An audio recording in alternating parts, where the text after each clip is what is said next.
ఆదికాండము 39వ అధ్యాయము 4వ వచనాన్ని ధ్యానం చేసుకుందాం. యోసేపు మీద అతనికి కటాక్షము కలిగెను, గనుక అతని యొద్ద పరిచర్య చేయువాడాయను. దేవుని స్తోత్రం. What happened in the Potiphar house to the Joseph? Potiphar యొక్క హౌస్లో యోసేపునకు ఏం జరిగినది? అంతకుముందు తండ్రి ఇంటిలోంచి మరి యోసేపు తన సహోదరుల ద్వారా గుంతలో వేయబడి, అలాగే గుంతలో నుండి తీయబడి, ఆ యొక్క ఇస్మాయిలీలకు అమ్మబడి 20 వెండి నాణేలకు అమ్మబడి, ఆ తర్వాత ఇస్మాయిలీ ఆ యొక్క యోసేపును ఐగుప్తు దేశానికి తోడుకుని వచ్చి ఐగుప్తు దేశం యొక్క సంత వీధిలో యోసేపును దాసుడిగా అమ్ముకొనుచుండగా, మరి రాజు యొక్క ఉద్యోగస్తుడు, దేహ సంరక్షకుడు, సైన్యాధిపతి పొతీఫర్ యోసేపును దాసుడిగా కొన్నట్లుగా చూస్తున్నాం.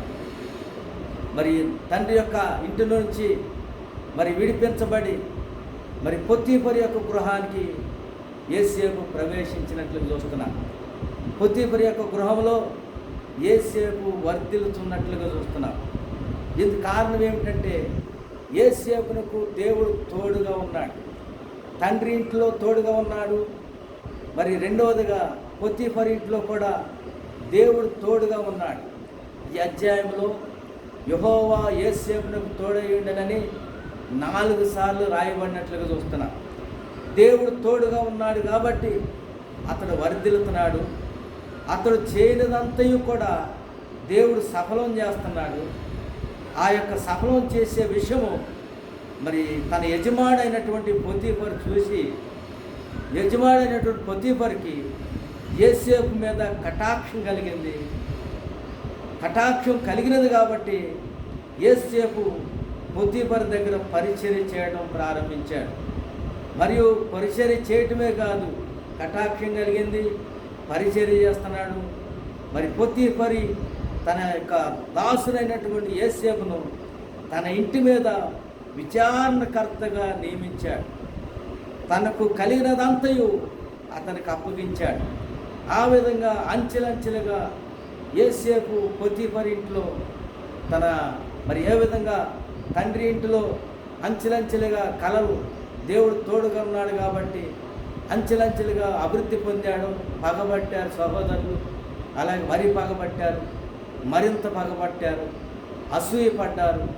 మరి ఏ విధంగా తండ్రి ఇంట్లో ఏ విధంగా మరి యోసేపు అంచెలంచెలుగా దీవించబడ్డాడో, ఇప్పుడు పొతీఫర్ ఇంట్లో కూడా మరి పొతీఫర్ ఇంట్లో వర్ధిల్లాడు. అంతేకాదు మరి పొతీఫర్ ఇంట్లో అతడు చేయనిదంతయు సఫలమవుతుంది. మరి పొతీఫర్ యొక్క కటాక్షం కలిగింది. పొతీఫర్కి పరిచర్య చేసే అర్హత కలిగి జీవించాడు. తర్వాత పొతీఫరు తన ఇంటి మీద విచారణకర్తగా నియమించాడు. తర్వాత అతడు తన ఇంటి మీదను తనకు కలిగినంతటి మీదను విచారణకర్తగా నియమించిన కాలం మొదలుకొని యెహోవా యోసేపు నిమిత్తము ఆ ఐగుప్తుని ఇంటిని ఆశీర్వదించెను. దేవుని స్తోత్రం. ప్రభునందు యోసేపు పొతీఫర్ ఇంట్లో ప్రవేశించిన దినం మొదలుకొని మరి దేవుడు జోక్యం చేసుకుని తండ్రి ఇంట్లో ఏ విధంగా జోక్యం చేసుకున్నాడో అలాగే పొతీఫర్ ఇంట్లో కూడా క్రమక్రమంగా యోసేపు వర్ధిల్లడం ప్రారంభించాడు. యెహోవా ఆశీర్వాదం పొతీఫర్ ఇంటిలోనేమి పొలంలోనేమి అతనికి కలిగిన సమస్తం మీద ఉండెను. మరి అది 6వ వచనంలో చూస్తే అతడు తనకు కలిగినదంతయు యోసేపు చేతికి అప్పగించాడు. తాను ఆహారం తినడు తప్ప తనకేమి ఉన్నదో ఏమి లేదో విచారించిన వాడు కాదు. ఆ విధంగా యోసేపు పొతీఫర్ ఇంట్లో దాసుడుగా ప్రవేశించినటువంటి యోసేపు పొతీఫర్ ఇంట్లో క్రమక్రమముగా వర్ధిల్లాడు. అతడు రూపవంతుడు, అంతేకాదు సుందరుడై ఉన్నాడని దేవుని లేఖనం సెలవిస్తాం. ప్రభువునందు ప్రియమైన దేవుని బిడ్డలారా, యోసేపును దేవుడు తోడుగా బహుగా దీవించాడు. యోసేపును ఆ యొక్క తండ్రి అయినటువంటి యాకోబు ఏ విధంగా దీవించాడో చూడండి. ఆదికాండం 49వ అధ్యాయం 22వ వచనాన్ని చూసుకుందాం. యోసేపు ఫలించెడు కొమ్మ. మరి తండ్రి అయినటువంటి యాకోబు తన యొక్క మరి కుమారుడైనటువంటి 11వ కుమారుడైనటువంటి యోసేపును దీవిస్తున్నాడు.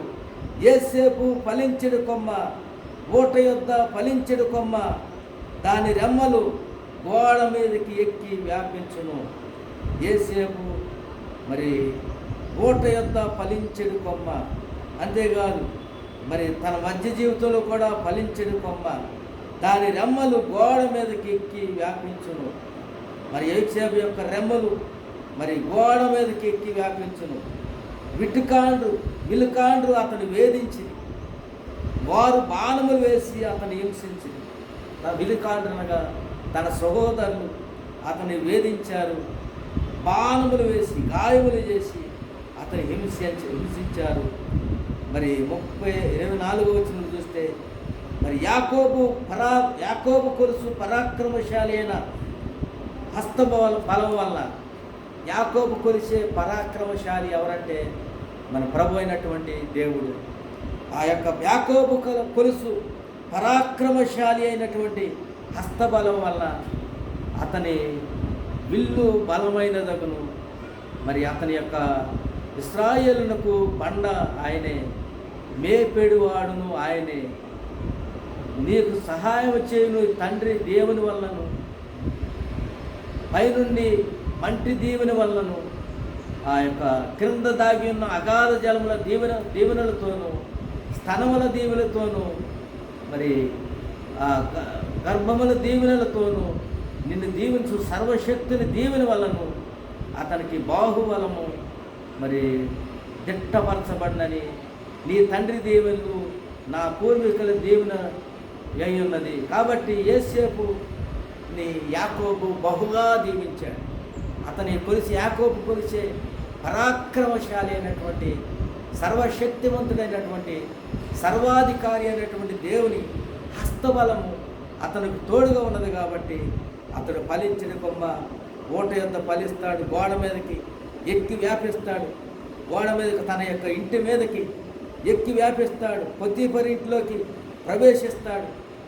అతని జీవితంలో అతని సహోదరులు వేధించారు, బాణములు వేశారు, అయినా సరే దేవుడు తోడుగా ఉన్నాడు. అతని విల్లు బలమైనది. అతను మరి ఇశ్రాయేలుకు బండగా ఉంటాడు, అండగా ఉంటాడు, ఇశ్రాయేలుని మేపుతాడు.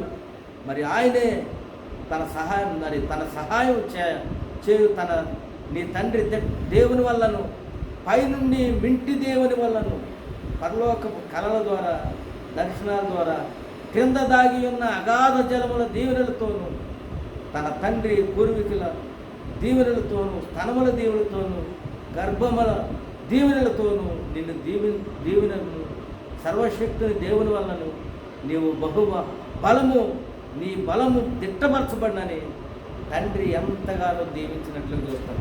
అలాగే మోషే కూడా దీవించాడు. చూద్దాం. ద్వితీయోపదేశకాండం 33వ అధ్యాయంలో మోషే కూడా ఏమని దీవించాడంటే 12వ వచనంలో దీవించాడు. 13వ వచనంలో యోసేపును గురించి ఇట్లా నేను మోషే దైవజనుడైనటువంటి మోషే యోసేపును గురించి ఇట్లా అన్నాడు. ఏమన్నాడంటే యోసేపుని బహుగా దీవించాడు. ఆకాశ పరమార్థముల వలన, ఆకాశములో నుండి వచ్చు వర్షం వలన, అలాగే ఆకాశములో నుండి వచ్చు మంచు వలన, ఆకాశములో నుండి వచ్చు మరి దీవెన వలన దీవించబడతాడు. రెండవదిగా క్రింద కృంగి ఉన్నటువంటి అగాధ జలముల వలన, అగాధ జలముల వలన యోసేపు దీవించబడతాడు. సూర్యుని వలన కలుగు ఫలములలోని శ్రేష్ఠ పదార్థముల వలన, మంచు పుట్టించే పదార్థాల వలన, ఎండలు పుట్టించే పదార్థాల వలన, అలాగే సూర్యుడు పుట్టించే పదార్థాల వలన, అగాధ జలములు భూమిలో నుండి వచ్చు జలముల వల్ల పుట్టించే పదార్థముల వలన, చంద్రుడు పుట్టించే పదార్థాల వలన, శ్రేష్ఠ పదార్థాల వలన, పురాతన పర్వతాలు శ్రేష్ఠ పదార్థాల వలన, నిత్య పర్వతములు శ్రేష్ఠ పదార్థాల వలన సంపూర్ణముగా ఫలించు భూమికి కలిగినటువంటి శ్రేష్ఠ పదార్థాల వలన యెహోవా అతని భూమిని దీవించును అని మోషే దీవించినట్లు చూస్తాం. పొదలలో నుండి కటాక్షము యోసేపు తల మీదకి వచ్చును. దేవునికి స్తోత్రం. దేవుని దూత మరి పొదలలో నుండి కటాక్షము, దేవుని కటాక్షం మరి వచ్చును. అతని సహోదరులలో ప్రఖ్యాతి నొందిన వాని నడినెత్తి మీదకి మరి అది వచ్చును. కాబట్టి ప్రభునందు ప్రియమైన దేవుని బిడ్డలారా, ఆ విధంగా మోషే దీవించినట్లుగా చూస్తాం. తమ సహోదరులు ప్రఖ్యాతి నొందిన వాని నడినెత్తి మీదకి అది వచ్చును. అతని వృషభమునకు మొదట పుట్టిన దానికి ఘనత కలదు.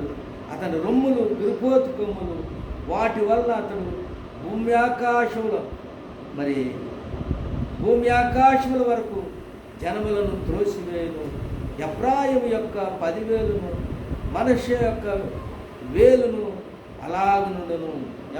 యోసేపు యొక్క సంతానం ఆ విధంగా దీవించబడినని మరి యోసేపు మోషే దీవించినట్లు చూస్తున్నాం.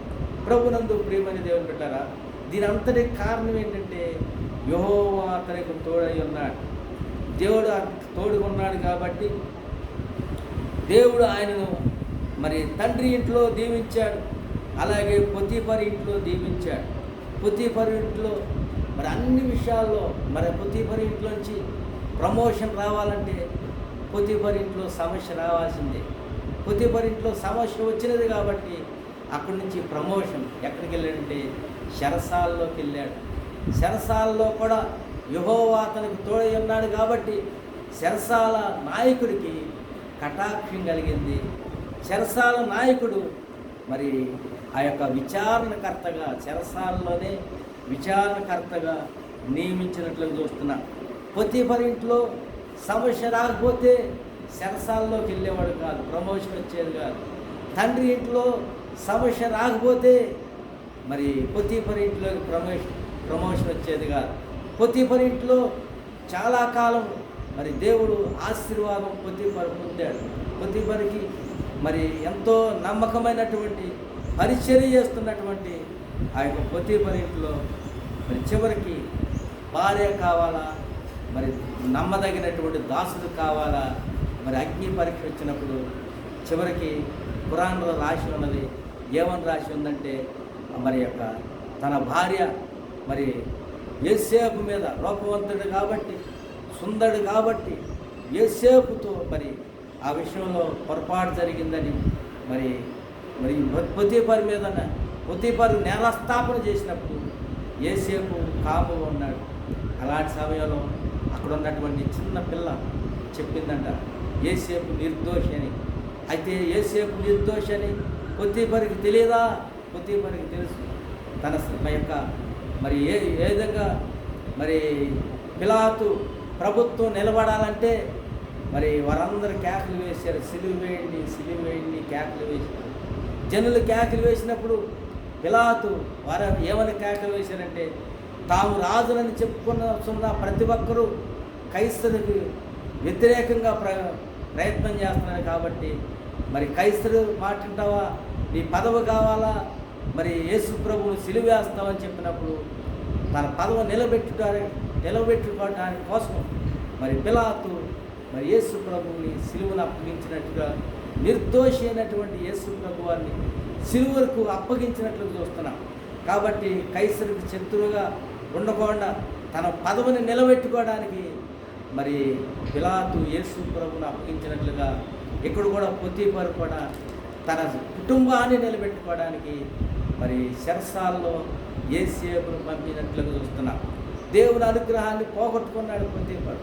మరి తనకు కనికల తెలిసినప్పటికి కూడా, నిజం తెలిసినప్పుడు కూడా తన కుటుంబాన్ని నిలబెట్టుకోవడానికి తన పరిపాలన రాజు యొక్క అధికారంలో మరి రాజు యొక్క సంరక్షకుడిగా, రాజు యొక్క సైన్యాధిపతిగా, ఉద్యోగస్తుడిగా నిలబెట్టుకోవడానికి మరి యోసేపును నమ్మకస్తుడైనటువంటి, విచారణకర్త అయినటువంటి, మరి రూపవంతుడు, సుందరుడైనటువంటి, పరిచర్య చేసేటటువంటి మరి తన యొక్క కుటుంబం అంతా మరి యోసేపు వల్ల ఎంతో ఆశీర్వాదం పొందినని, దేవుడు ఆయనకు తోడై ఉన్నాడని తెలిసినప్పుడు కూడా యోసేపును చెరసాలకు మరి పంపించినట్లుగా చూస్తున్నాం. చెరసాల్లో యోసేపు మరలా ప్రవేశించి చెరసాల్లో కూడా యోసేపు దేవుడు తోడు ఉన్నాడు కాబట్టి మరి అక్కడి నుంచి కూడా యోసేపు ఎక్కడికి వెళ్ళాడంటే కళల ద్వారా ఇద్దరు కళలు కన్నారు. రాజు యొక్క ఉద్యోగ